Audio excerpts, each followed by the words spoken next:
No DQ Galaxy. We are live with the NoDQ.com recap of Monday Night Raw for Monday, June 20th, 2022. We are getting closer to the Money in the Bank premium live event. We kicked off Raw with a graphic in memory of the late Tim White, former WWE referee, had various jobs for WWE. He also had a close friendship with the late, great Andre the Giant. Tim White will be missed. No graphic for Earl Hebner, fellow referee. Dave Hebner, excuse me. Dave Hebner, not Earl Hebner. Wow, I'm already screwing up and we're 1 minute into this live stream. This is going to be a fun one. This is what happens when we record at 11 o'clock at night. I'm tired and I screw up. But yeah, no Dave Hebner graphic, unfortunately. He did leave, not under the best of terms, but Dave Hebner had a great career as a referee. I think back to the main event back on February 5th, 1988, the twin referees. What a moment there. Hulk Hogan getting screwed out of the WWE title. Ted DiBiase finding a Dave Hebner lookalike, who, of course, was Earl Hebner. And Hulk Hogan got counted out, even though his shoulder was up. One of the best angles in wrestling history. Let's get to Raw now. Rest in peace to Dave Hebner and Tim White. We had Bianca Belair come to the ring, and she announced that her challenger for Money in the Bank, Rhea Ripley, not medically cleared. We did not have any more elaboration about why Rhea Ripley will not be able to compete. She's out. That's all we know. Not medically cleared. And Bianca said that she will be ready for Rhea Ripley when Rhea is ready to return. Bianca announced that there will be a 5-way match to determine her next challenger to fill in for Rhea Ripley at Money in the Bank. We had Becky Lynch interrupting the promo, and she talked about how she has still not gotten her one-on-one rematch. She said she had the Hell in a Cell triple threat match won if it wasn't for Asuka. Asuka interrupted, and then Liv Morgan interrupted, and then Carmella interrupted, and then Alexa interrupted. It was one of those segments, the interruption segment, as I like to call them. Not a fan of these. To me, it's just pointless. Just have Bianca Belair go out there, announce Rhea Ripley cannot compete. There's going to be a 5-way, and then you do the 5-way. You don't need everybody talking on the mic, saying, I'm going to win, blah, blah, blah. Just get to the damn match. Anyways, we eventually got to the damn match, which was pretty solid. It was fine. Alexa, Asuka, Liv, Carmella, Becky Lynch. Alexa and Liv Morgan worked together a little bit, and then they had some friendly competition. They did the rolling cradle spot where they just keep circling the ring, cradling each other. Crowd did not react to it, and at this point, I felt like this was going to be a long night. The crowd already dead. No pop for this whatsoever. If this happened on Dynamite, these ladies would be getting a standing ovation. But yeah, the Raw crowd just wasn't feeling it this week in Nebraska. So you had everybody out of the ring, and then Carmella got back in the ring. She tried to pin both Liv and Alexa, and Liv Morgan was on the top. Carmella knocked her off, and Liv pretty much fell onto everybody else on the outside. Becky hit the manhandle slam to Asuka, but Alexa broke it up with the Twisted Bliss. Alexa went for the cover, but Liv and Carmella broke it up. Then the crowd started to get into this. They were chanting, "This is awesome." And Becky hit the manhandle slam to Liv, but Asuka pulled Becky out of the ring. Carmella then hit a super kick to Liv and scored the 1-2-3 victory. Carmella will be taking Rhea Ripley's spot at Money in the Bank. Basically, my excitement level for the Raw Women's title match at Money in the Bank went from a 9. I was looking forward to that. Bianca Belair, Rhea Ripley, possible title change. Going from a 9 to a 2. I'll be generous and say a 2 because I think they'll have a good match, but I do not care about seeing Carmella versus Bianca Belair whatsoever. Bianca Belair is going to win. Carmella will not be winning. I may give away something if Carmella does win, but yeah, talk about a downgrade, as Jose Garza says in the chat room. Tisk tisk. Like, Alexa would have been a much better choice. Even Liv Morgan would have been a better choice.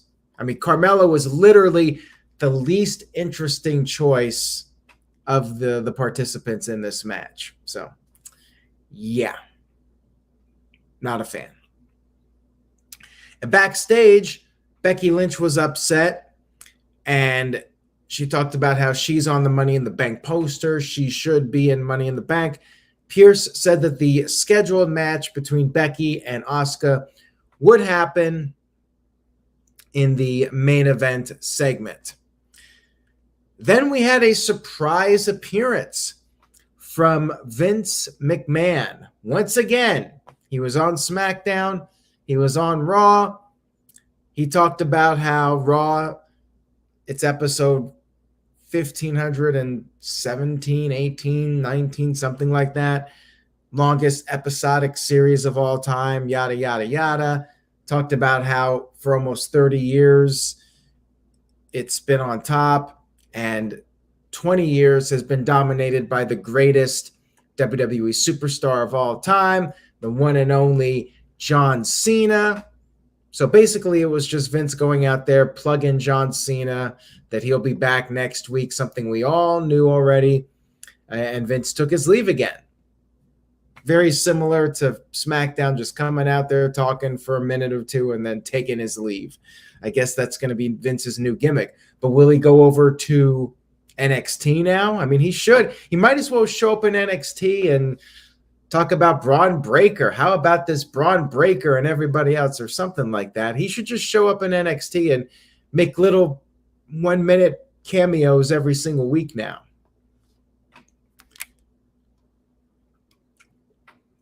We had a video package recapping Roman Reigns versus Riddle from SmackDown, and they did a pretty good number for SmackDown.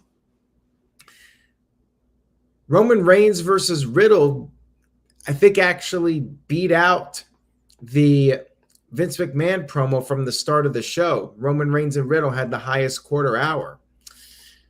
Roman Reigns, the needle mover, that's for sure. We had Riddle come to the ring for a promo, talked about how he made a promise to get vengeance. He came close, but he did not get the job done.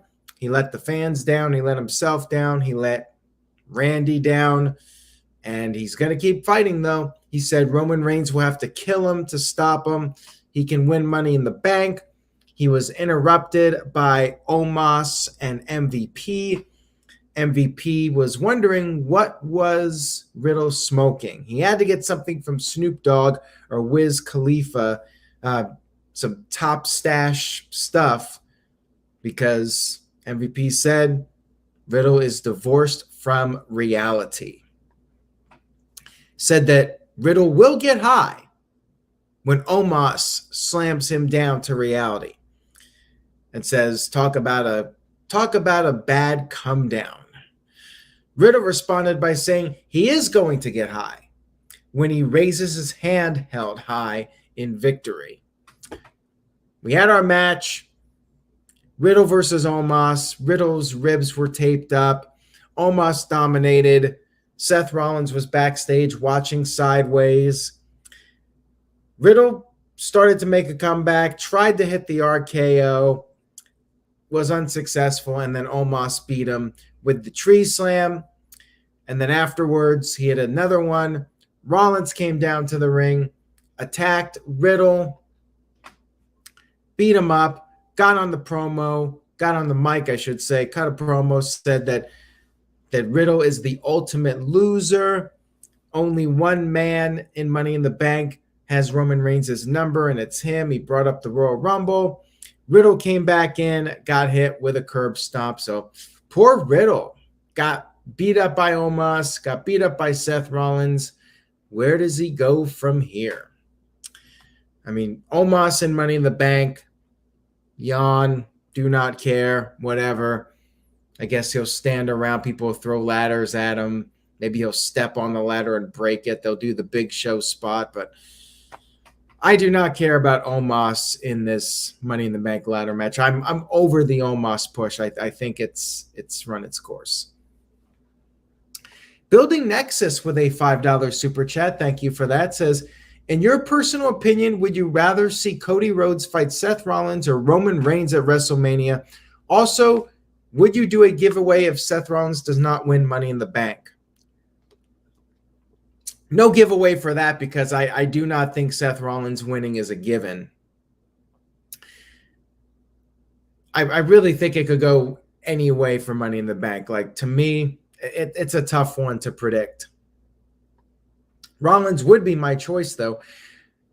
As far as your question goes, if The Rock is doing WrestleMania, it's got to be Roman Reigns versus The Rock, which would leave Cody Rhodes versus Seth Rollins as the obvious choice. Now, if The Rock is not doing WrestleMania, then I would go with Cody Rhodes versus Roman Reigns as your next best choice.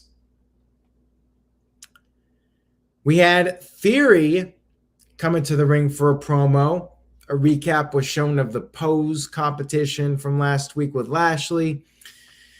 Theory bragged about how Lashley cannot touch him. He took a shot at Cena, said Cena's time is up and his time is now.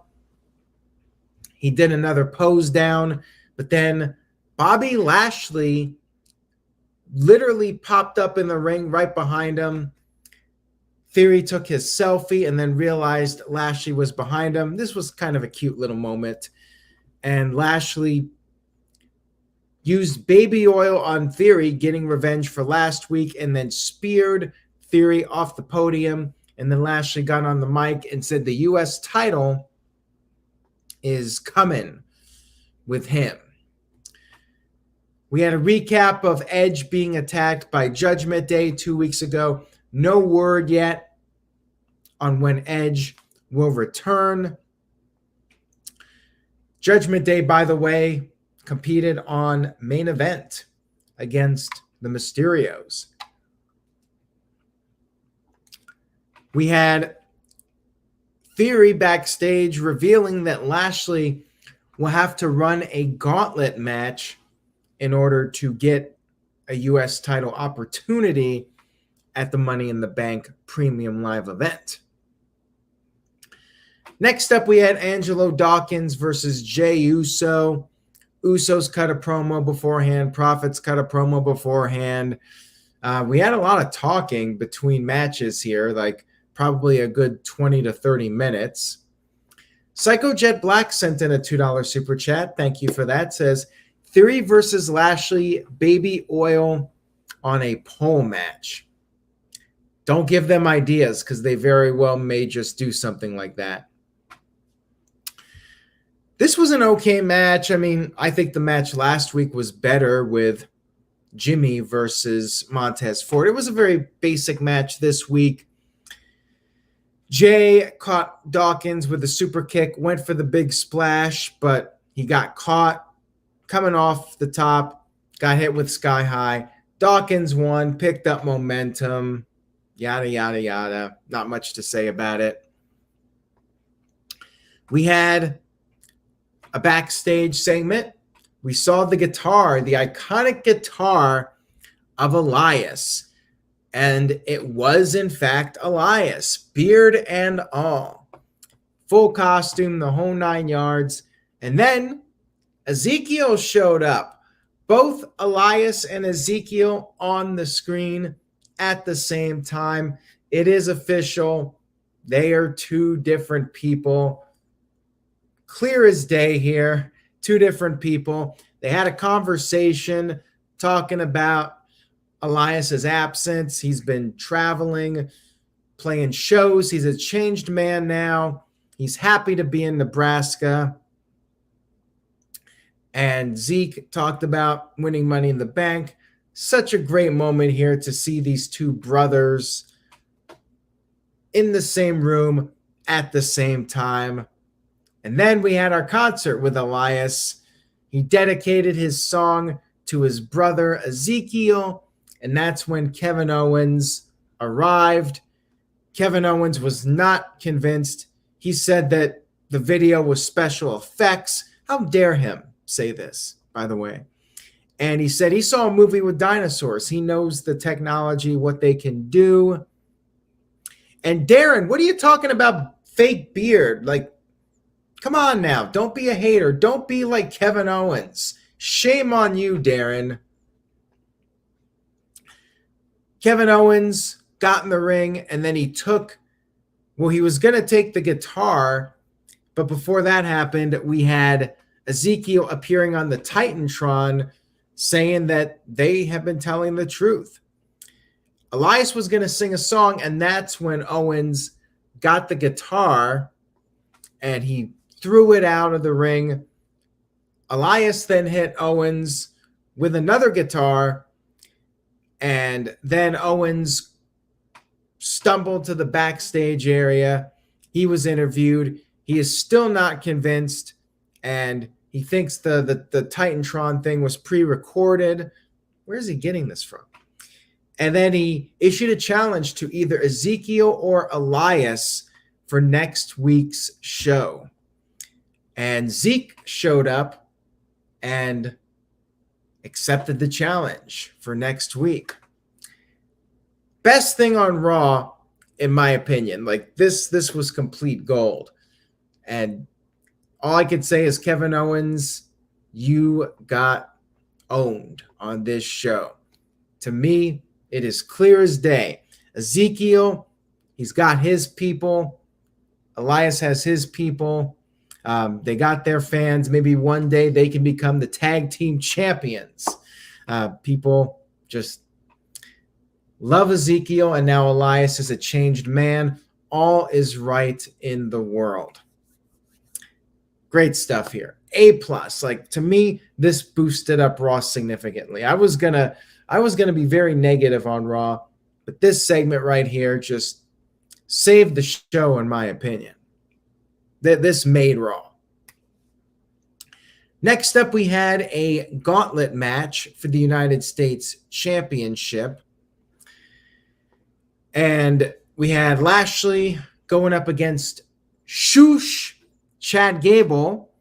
Otis was out there at ringside. Pretty solid match here between Gable and Lashley. I would have liked to have seen them have a even longer match. It was not a squash by any means. Gable definitely got some offense in. Lashley went for a spear, and Gable turned it into an ankle lock. Lashley eventually got out. Gable hit the moonsault. Lashley kicked out of that. And then Lashley was finally able to get on the hurt lock. Gable immediately tapped out. And then Otis came in immediately attacking Lashley. That led to our second match. Otis was dominating this for quite a while.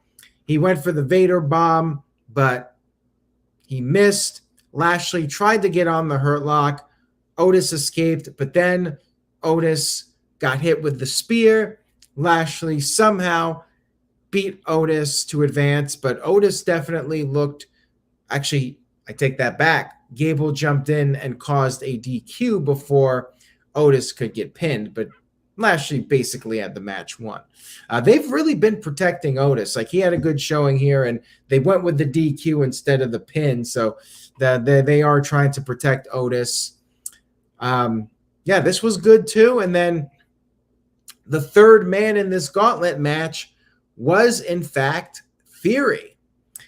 Theory pretty much dominated here. I mean, Lashley went through two people, and then Lashley managed to somehow counter AT down with a cradle, really good-looking cradle, and he got the win over Theory, which means Lashley will get the title match at the pay-per-view.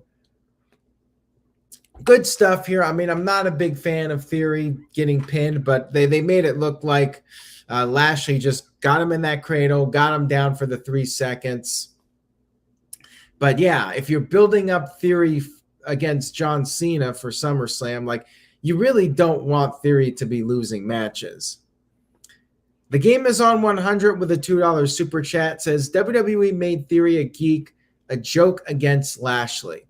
Well, at least it wasn't decisive. Like, Lashley could have beat him with a spear or the hurt lock, and then you really would have made Theory look like a joke. So they did try to protect Theory a little bit, losing here, underestimated Lashley, you know, that sort of thing.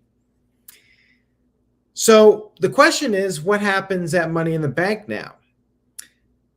I know Theory versus Cena seems like the obvious match, but man, I'd like to see John Cena versus Lashley for the U.S. title. I'm actually more invested in that match than Theory versus Cena at this point. And Mo Camera, hate to break it to you, I like you and all, but John Cena, since he was announced for next week's show, ticket sales have picked up quite a bit. They have moved a lot of tickets for this show next week, and they could actually sell out next week's Raw at the rate they're going with ticket sales. So John Cena is absolutely a draw, and we actually have ticket sales to prove it. Like SummerSlam last year, when Cena versus Reigns was announced, they moved a lot of tickets, and Cena is moving tickets for the show. I believe they're in Laredo, Texas next week. So you are 100% wrong, Mo Camera. I like you and all, but you're wrong on that one, and we got the numbers to back it up. Moving on here, and Roman Reigns is a draw too. Hate to tell you, Mo Camera, $2.5 million for that match with Riddle. It is what it is. Roman Reigns is, in fact, the needle mover. Sorry, Mo Camera. We had Bianca Belair backstage doing an interview, and she was jumped by, Bianca Belair was doing an interview, jumped by Carmella backstage to build up their match. Carmella still has 0 chance of winning. We had Miz TV with special guest AJ Styles, and Miz talked about AJ's downward spiral. AJ Styles, he got beat by Edge, and he had his buddy Finn Balor join Judgment Day. Things just not going well. Miz is embarrassed for AJ. Styles responded doing the cheap pop, talking about the Cornhuskers, and this crowd finally got hot. You know, they were pretty quiet for most of the show, but they got hot for the Cornhuskers reference. And then Styles talked about how Miz has tiny little popcorn balls. Crowd was chanting popcorn balls. Miz was getting really upset, said that he beat John Cena, said that he has a beautiful wife and a perfect life. He's a successful person with massive giant balls. And Styles admitted that the missteps, they're on him. But he doesn't go out there and complain. What he does is what he did. He punched The Miz right in the face. But then all of a sudden, Ciampa came in, attacked Styles from behind. That is the new gimmick for Ciampa.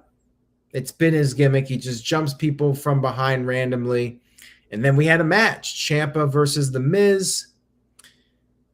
Match was okay, but I mean, for what Ciampa was doing in NXT, this just seems like such a downgrade for him. Like he's basically enhancement talent at this point. He did get in some offense, but Styles avoided the fairy tale ending. Styles then won with a phenomenal forearm. And then afterwards, Miz tried to attack Styles, but got hit with a Pele kick and got laid out with a Styles clash. So a little bit of a rebound for AJ Styles. Sucks that it's just not Ciampa's time in WWE. I don't know if he's going to get his time, but not looking too good for him. I hate to say it. Psycho Jet Black with a $5 super chat. Thank you for that. I appreciate it. Says, seriously, will Roman Reigns be the last major superstar in WWE that can move numbers? Because I can't see anyone on the roster that could take his place. Depends on when WWE finally finds that next person they want to go all the way with. Like Roman Reigns is also getting the push of a lifetime. You put the title on him, he never loses. He holds the title for well over a year. You're going to get big reactions. And granted, they gave him the heel character that people wanted for so long. That definitely helped. But also they shoved him down people's throats for 4 or 5 years. The next guy that comes along, he gets pushed to the moon. Not going to be Cameron Grimes. But the next guy that gets that push where they win all the time and they're always the focal point, yeah, that person probably will move numbers to some degree. It's just a matter of who WWE wants in that role. And to Mo Cameron's credit, he's right. It's the machine putting all their stock in the one guy. Like, will somebody organically get over to a Steve Austin or The Rock level or even a John Cena level? Probably not. It's going to be the guy that WWE decides, this is who we're pushing. This is who we're investing in. And then that guy is going to be the guy. We had Veer Mahan interviewed at the Mean Gene Okerlund position. You know, the little platform with the crowd in the background.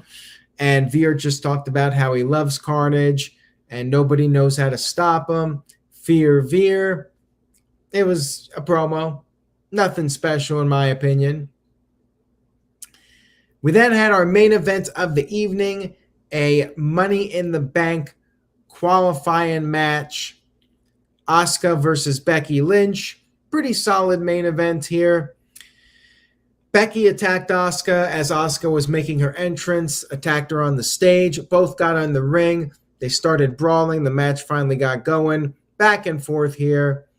And Asuka put on the Asuka lock in the ropes and then hit a missile drop kick off the top. But Becky kicked out of that. They were both on the outside of the ring. Asuka caught Becky with a knee. Both of them barely managed to beat the count.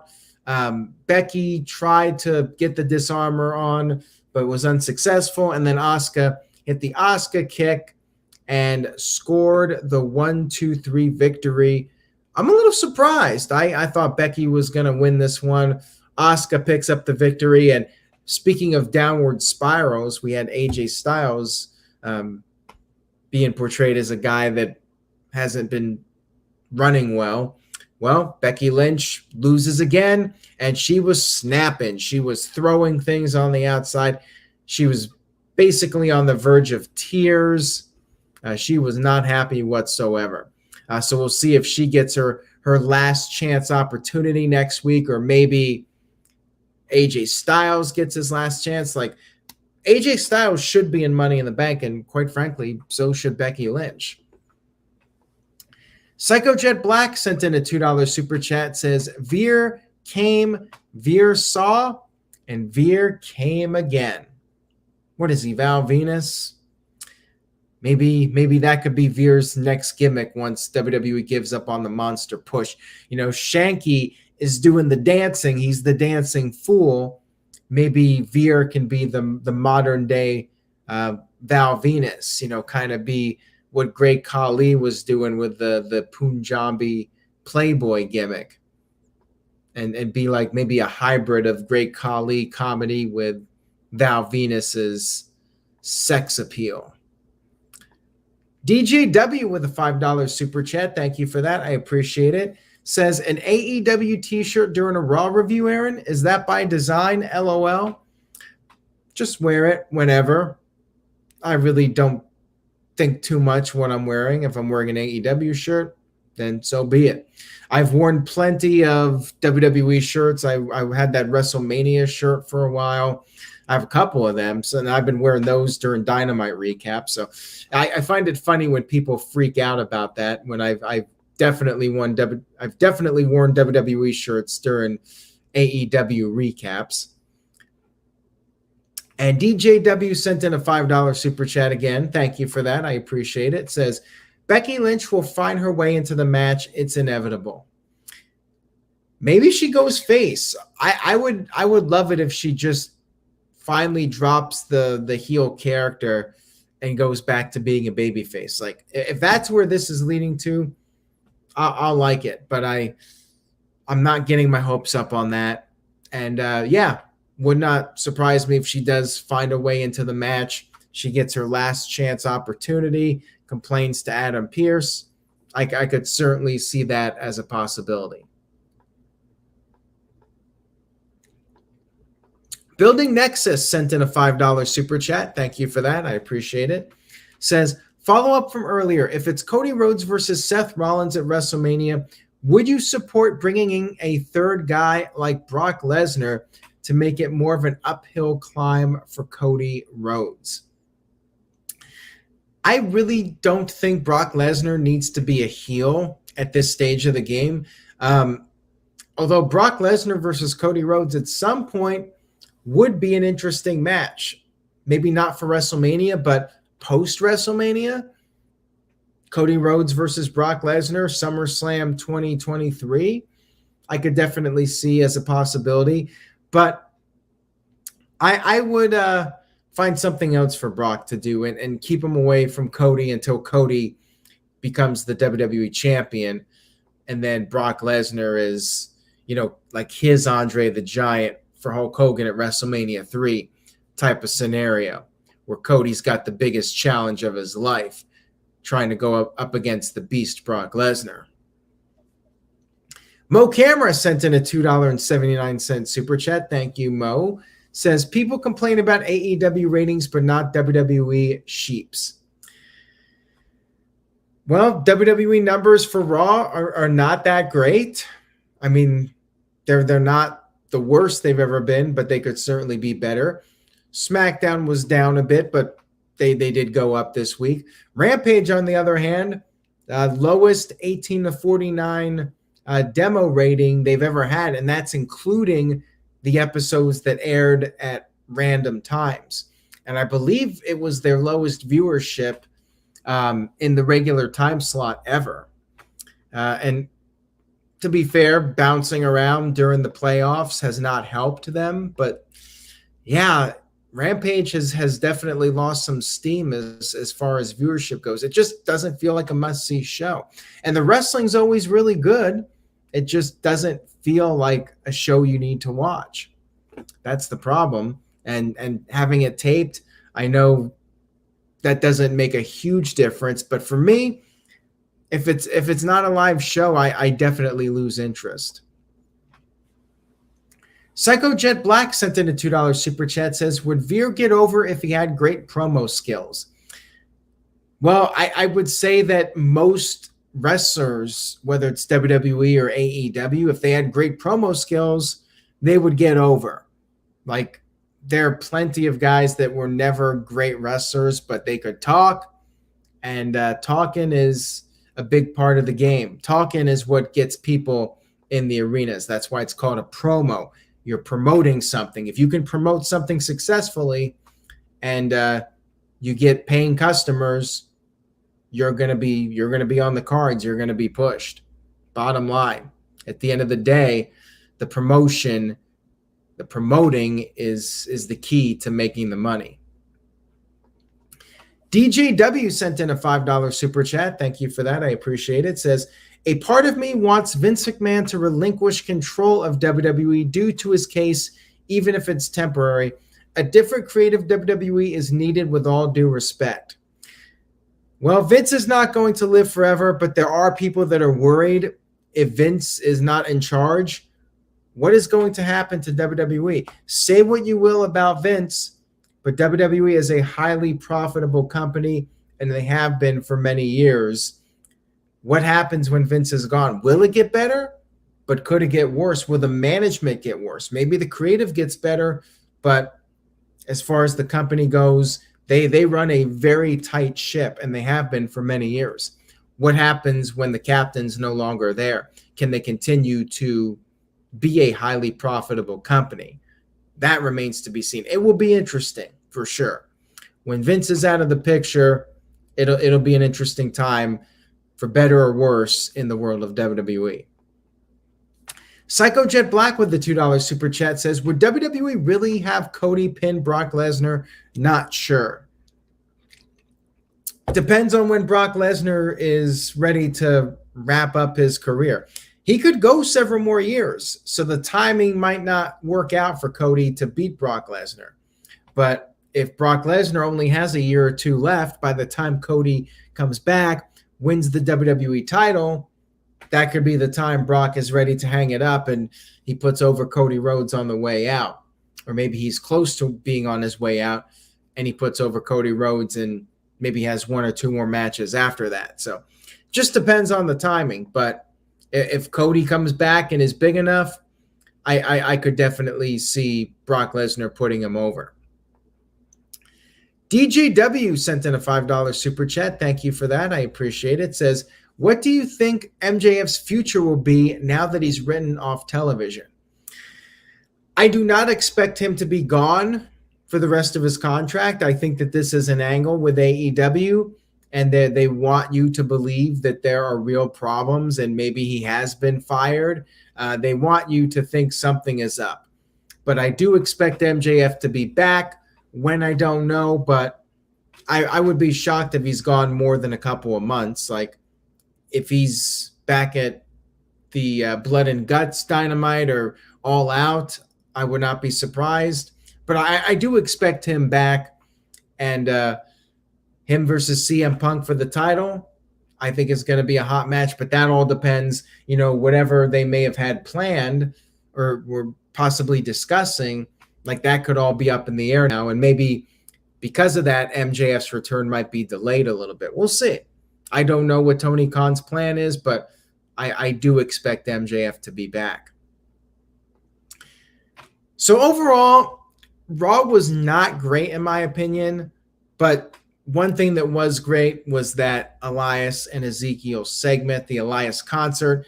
Best thing on Raw, A+ for that.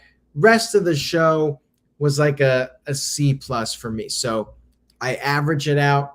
Well, not really average it out, because there was a lot of stuff I wasn't crazy about. So I'm going to give it a B-, and that B- is due to Ezekiel and Elias. If it wasn't for that segment, this Raw would have been a C+ at best, maybe even a C. Just not a very compelling show. It wasn't terrible or anything, but just kind of meh. It was just your standard episode of Monday Night Raw. I would say somewhat recommend for the overall show. And of course, Elias and Ezekiel, must watch. Like, classic stuff. Awesome performances all around. Love it. Love Owens' work. Love Ezekiel. Love Elias. Everything about it was thumbs up. Big time. So yes, Jose Garza, we do have predictions coming up for predictions for Forbidden Door. That will be Tuesday night, 7 p.m. Eastern, 4 p.m. Pacific with the No DQ panel. We'll be doing our picks for that pay-per-view. Dynamite on Wednesday, No DQ review Thursday, SmackDown Friday, and then this weekend, Sunday night, we got the Forbidden Door. I'll be back on after the show with a recap. Stay tuned for that. Enjoy your week, everybody. I hope you enjoyed this video live stream. If you did, please give it a like and tell a friend. Spread the word. Take care, everybody. And remember, to say yes to NoDQ.com. See you all next time.